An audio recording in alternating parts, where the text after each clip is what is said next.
April মাসের শেষ সপ্তাহ আমি যশোর থেকে খুলনা জেলায় যোগদান করি। সঙ্গত কারণেই তখন একটি কার্যনির্বাহী কমিটি এই খুলনাতে তাদের কার্যক্রম শুরু করেছে। মাস তিনেক ঠিক আজ যেখানে দাঁড়িয়ে আছে এমন জায়গায় আপনাদের প্রচেষ্টায় একটি মুক্ত মঞ্চ ছিল, উপরে টিমের চালা, এই বাম পাশে একটা দোতলা পরিত্যক্ত ভবনে শিল্পকলা একাডেমির কার্যক্রম। স্বাভাবিক কারণেই কালচারাল অফিসার যোগদানের পর কার্যনির্বাহী কমিটির সকলেই একদিন একটি পরিচিতি সবার জন্য আসেন। তো সেখানেই পরিচয় শেখ আব্দুল সালামের সাথে, এবং মজার বিষয় হচ্ছে সবাই সালাম ভাই বলছেন।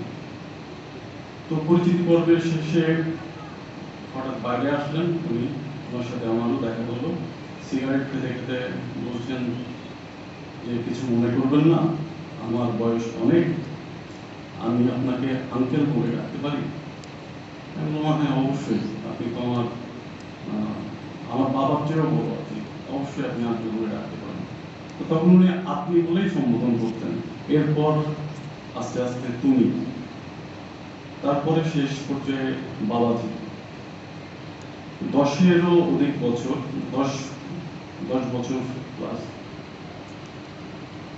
উনি শিল্প বন্ধু হয়ে স্নেহের চাদরে আমাকে জড়িয়েছিলেন।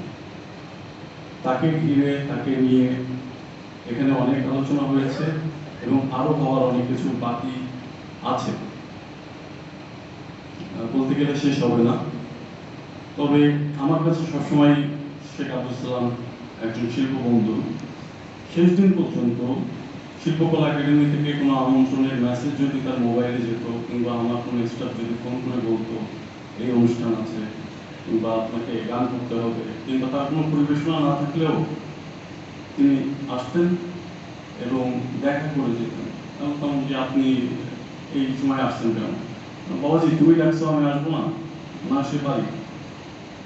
তো শেখ আব্দুল সালাম আঙ্কেল অতি প্রাণের একজন মানুষ। এই শিল্প বন্ধুর কাছ থেকে আমি যে অভিজ্ঞতা সঞ্চার করেছি, আমি আমার বাকি কর্মজীবনে সেগুলোকে